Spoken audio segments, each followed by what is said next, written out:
All right, welcome back. It's time for us to get into the news review segment. And today, we're going to be having some conversations regarding the Akosombo Dam spillage. And then, of course, we're going to be looking at Ghana's security, some issues surrounding that. And then we'll finally tackle some stories on the National Cathedral and the fallout thereof. Okay. Now, my guests are in studio. They are seated already. Let me introduce them to you. I have with me, to my right, Paul Eric Ofori. He's the head of research with COPEC. And then to my left, I have Mensa Thompson, who's the executive director for Alliance for Social Equity and Public Accountability. Gentlemen, you are welcome. Thank you. How you all doing? Not bad. You all right? Yeah? Yes. Okay. Keeping up. How was your weekend? Weekend? Restful. Yeah. Restful. You're not part of the team that went to South Africa?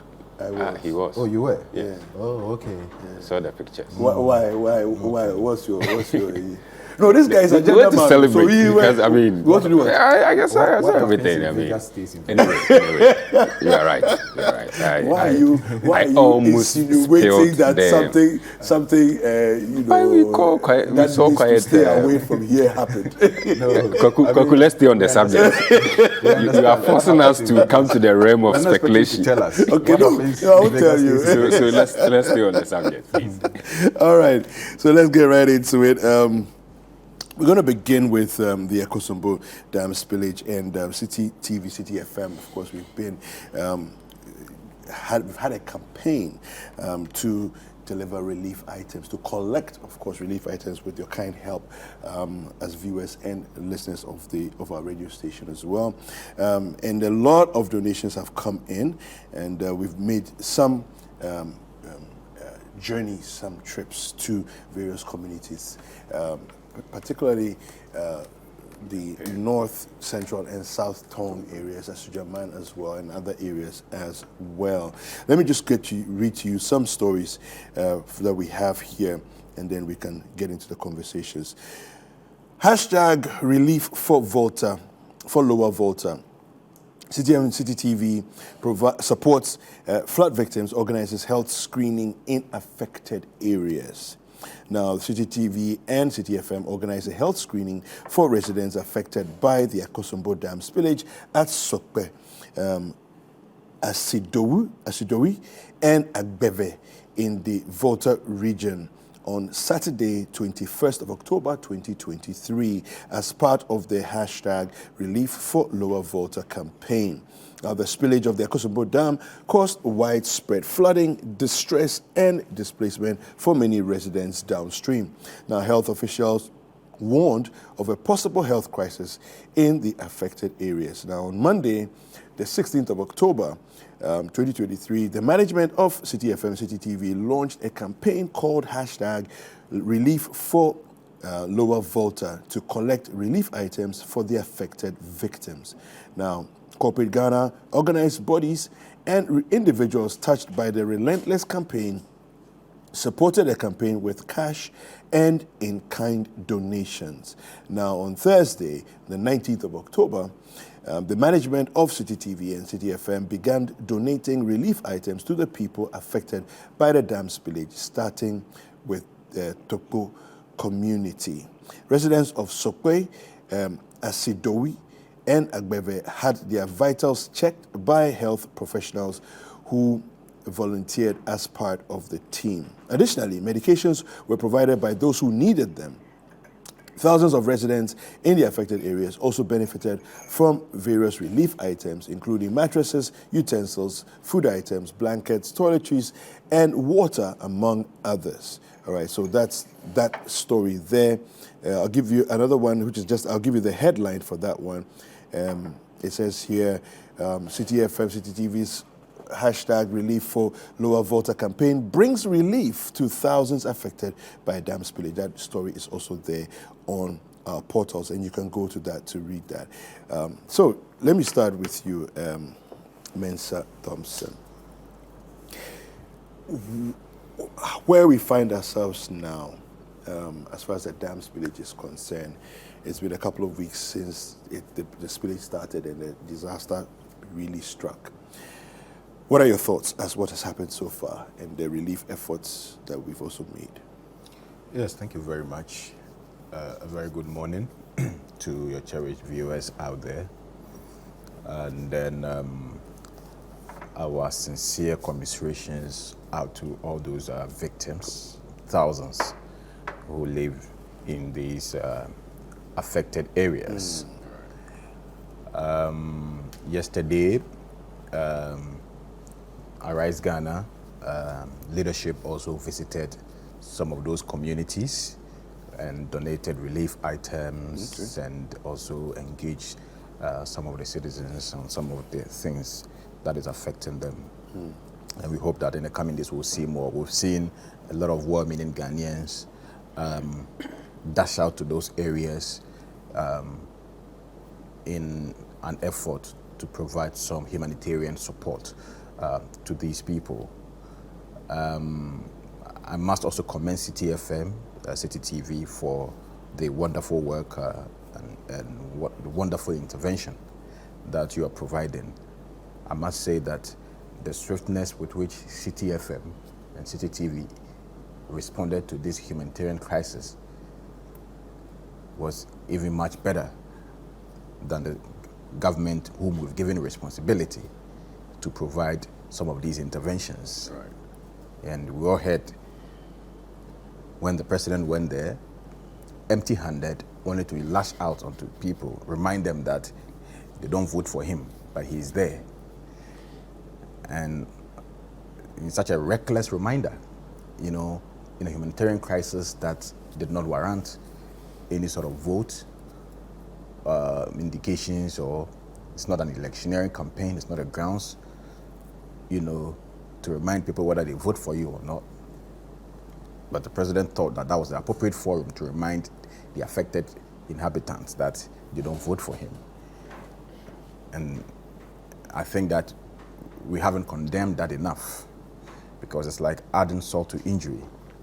People devastated in that state of shock, and the only thing the certain president could think about was vote, or whether they voted for him or not. I must also commend industry. We've seen so many interventions trickling in on a daily basis. And you sort of wonder whether, who is the government here? You know, whether, you know, citizens are being even more government than even the government itself. You know, but my brother, you see, there's very serious or critical questions to be asked in this whole issue. And I wouldn't want us to belabor the point, but I want us to have a very visual understanding of what is happening and what the people are going through. First of all, this is not a natural disaster. This is an artificial spillage, an artificial flooding. Is a planned flooding. And so once we eliminate the fact that it is not a natural disaster, but a man-made disaster, then it begs the question, what sort of preparation went into this planned spillage? Because we shouldn't be seeing some of the things we're seeing. Morgues flooded with human bodies and debris, all in the water, you know, public toilets, all in sewages, all leaking into this water. We've seen dump sites, all flooded. And it begs the question, what sort of planning went into this spillage? Did the Volta River Authority just wake up one day and just started spilling water when they knew very clearly the impact or the effect of that spillage? Because, and if you engage the citizens, they tell you that even warnings for evacuation came only a few days before the spillage. I've seen people, government officials in VRA, claiming that the people were adamant and that they had been given warnings to evacuate and they didn't evacuate, and that is, and so they are the problem. And this sort of commentary, angers some of us even the more. These communities living in the areas, you remember when the Akosombo Dam was being built, all the people who lived in that enclave had to be relocated by government. Planned efforts were put in. Communities were quickly constructed. What did VRA in conjunction with government do? What in support of the evacuation? Yeah. Did they put in temporary shelters? Did they put together a temporary shelter site for these people? Did they provide other amenities to assist them in the evacuation? Because people have been living in a place all their lives. You can't just wake up one day and say, evacuate, I'm coming to spill water. Without providing any alternative for them in terms of livelihood. And so, just like when there is war, there are campsites that are built, when temporary we had the temporary dwelling, when we had the Ebola crisis, we saw what the government put up in the north, the shelters where they put together, where you can move these people. So you are the ones who is going to even help in the evacuation. But the government just went to sleep. VRA woke up one day and just opened the floodgate of the Akosombo Dam and started spilling water. Damn the consequences. And then, when people's homes started flooding, the response that was attached to it was even more inhumane. And yesterday I saw videos of even the military intervention that were on the side helping in the evacuation and the rescue being asked to move out of sight. But the Ghana Armed Forces responded, saying that it's not. As for the response, it's not a retreat. It's not a withdrawal. It's a strategic plan that they have. My brother, the people who are living there, who confronted these people, are telling us that when they asked these people why they are living, they said they've received orders from above that they should withdraw. Yeah. And so, we are not sitting here and waiting for the Ghana Armed Forces to come and tell us. What the people on the ground are telling us is what we are taking into consideration. Not what somebody sitting in an air-conditioned office in Accra telling us that, it's not a withdrawal. No, but you have to put it in context, because you see, there's a deployment and there's a way the deployment works. So if they say we've been called to withdraw, it doesn't mean a new deployment will not be sent. So why did they tell the people that the orders from above say they should withdraw? So why did they give that information to the people? Because the soldiers on the ground who were helping the evacuation were withdrawing, and the people were asking them, why are you withdrawing? Why are you withdrawing? And they told them that we have received orders from our superiors that we must withdraw. Okay, but I'm just saying that, is it not possible that you're withdrawing one detachment to read? It is a possibility. Yeah. It is a possibility. Okay. But if that is the case, why was it not properly communicated to the people? Okay, I get you. When the people were receiving and the people started asking questions, another team is then coming. we say, don't worry, we are moving to a different place. Another team is coming. If you tell the people that we've received orders from above that we should withdraw and pack our tools, and they start withdrawing their boats and everything, and then later you come and issue a statement telling us things we don't want to hear. Yeah, we've gotten the information we want. But you see, it all boils down to the posture of the government, especially in response to this humanitarian crisis. And for me, the whole response has been very, very inhumane and sad.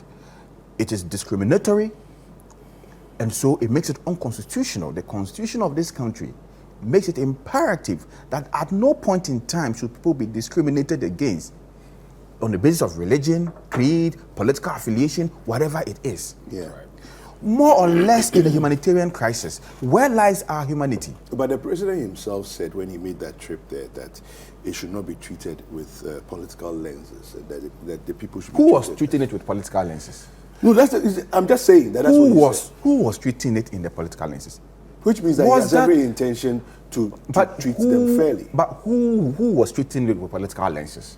Who was the president referring to? Or who was he attempting to respond to? I don't know. As a president, your job is not to respond to critics or to people who make comments. Your job is to fix a problem.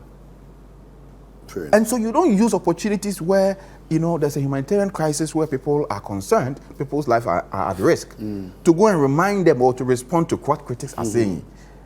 We didn't vote for you to come and respond to your critics. And I think that the position of the president to be responding to critics and always casting aspersions and innuendos, it's so much, it's so bad. It's so unpresidential. Okay. We vote for leaders and we give them responsibilities. Yeah. If you don't want people to talk about you, please, the Chebi stool is there. You go and sit there. That is for you and the people. Please don't cut me. Let me end my point. Because it's very important. Because you can't be a leader and expect that people won't talk about you or people won't criticize you. Has he told you that he's interested in the Chebi? Now I'm saying, but if he doesn't want to be criticized or he doesn't want us to talk about him or anything he does, then when you go and occupy the Chebi stool, it is you. I am not interested in what the Chebi chief does. But if you are occupying the highest seat of the land, we are very much interested in how you behave, how you conduct yourself, how you utilize the public resources.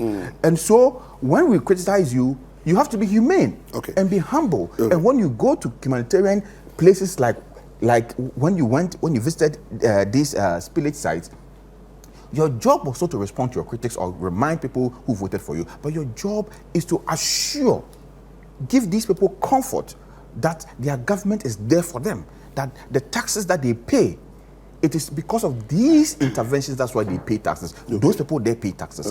And it is on those taxes that you, the president, dwell. And so at every point in time, you must assure these people that you are going to use those taxes to their benefit and ensure that they get the adequate intervention. But so far, the interventions we've seen from government is poorly inadequate. All right, okay.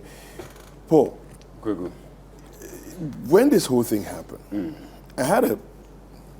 we've all had time to think about, the fallout of everything and our approach to this and dealing with it and everything else. And I asked myself a few questions. And pardon my ignorance on this matter, but the Volta Basin is called a basin for a reason. Right. It's a basin. Water comes in, water goes out. If water is not going out, water will rise. If water comes in and water is not going out, water will rise, right?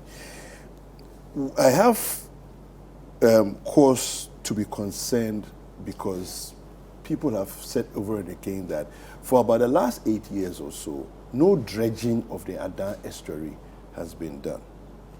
And this is potentially one of the reasons why the floodwaters rose quickly as they did. I don't know what your thoughts are regarding what I've just said, as well as the whole donation exercise, the posture of government and all of that. Thank you, Kweku. And once again, just 30 seconds, shout out to my boss, Duncan Amwa. Good morning. Hey, and to also Mr. Amwa, good morning. TAC Rehoboth District, thank you. Kweku, to answer your question, I want to begin by, again, joining Thompson to commiserate with the victims, at those locations. It's quite unfortunate. They had to find themselves in such an unfortunate incident, which is highly preventable, if you like, even avoidable. But unfortunately, that's where we are.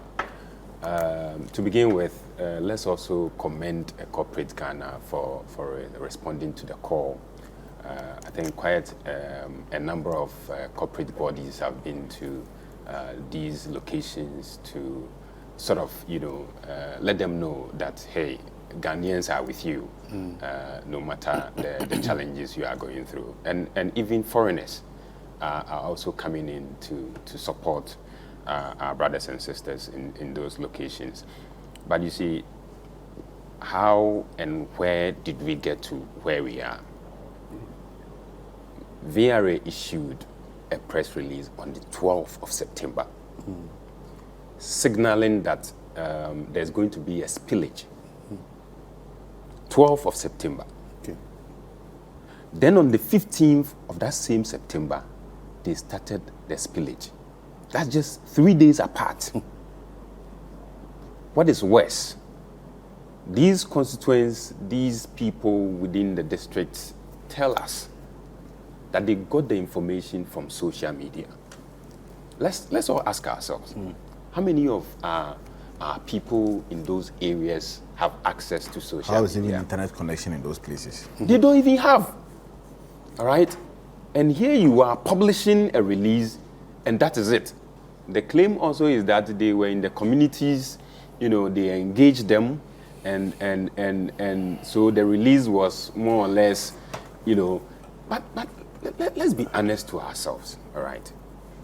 If you issue a release on the 12th, and then within 3 days, you go ahead and start the spillage, at the blind side of these people, what sort of time do they have if they have to move from their present location to a new location? Yeah. Mind you, this is not a location government has given them. This is not a location that VRA has prepared for them. They have to figure it on out their for own. themselves. Yeah. Whether it is treetops that they have to go, or some village elsewhere that they have to go and then create some form of a shelter. Yeah. You give them 3 days. I mean, if I were them, this is where mass action has to come in. That's even assuming that the announcement happened after the release was made. Let's admit, yeah. Yeah. So, because I have also heard rumors, and these are, let me just say speculation is rumors, that there were no information vans driving around announcing anything. Kwegu. But this is what VRA is saying. Communication is very critical in such situations, all right?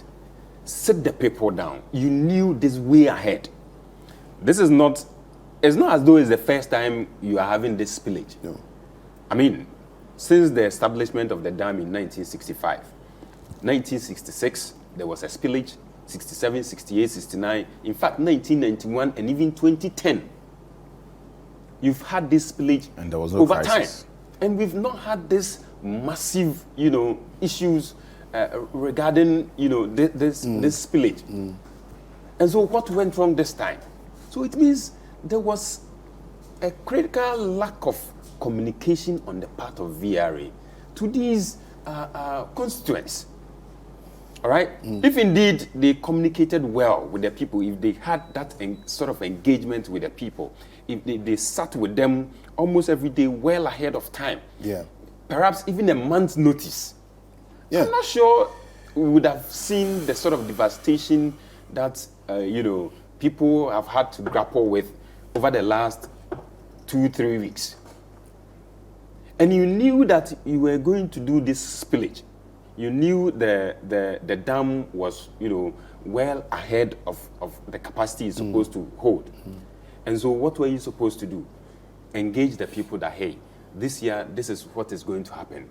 They said last year there was going to be a spillage. And for some reason, it couldn't happen. Yeah. And so they thought, VRA thought that because the people, in their mind, we did not do what we wanted to do in 2022, perhaps this year will also be the same. So the people, were adamant. That is their claim. But that's not true. We all know that's not true. Listen, if you engaged them the way they were supposed to have been engaged, going there with information vans, community centers, talking to them about the spillage, I'm not sure, excuse my language, they are deaf. Yeah. They would have heard your cry because looking at how urgency the situation was and the sort of devastation that was to be expected, perhaps one would have thought that you also put in a bit more effort in getting the people concerned, move from where they are. And then also to government. President said, I am a man in a hurry. I am a man in great hurry.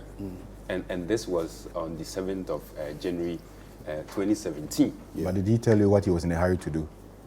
If you are a man in a hurry, this is the time you want to see that, action. Mr. President, you were at the site last week, which was the 16th of October, to speak to them, more or less some form of assurance. We have not seen really any sort of effort, to getting these people where they are supposed to be. their education have been stifled. Kids are just roaming about, and I believe this is the time for government to be more proactive in the lives of citizens residing around these environments. Now, during the COVID time, hold your thoughts right there. We'll take a quick break here. We'll come back and then we'll talk about during the COVID time and then get into the education aspect of things as well. Let's take a quick break. We'll be right back.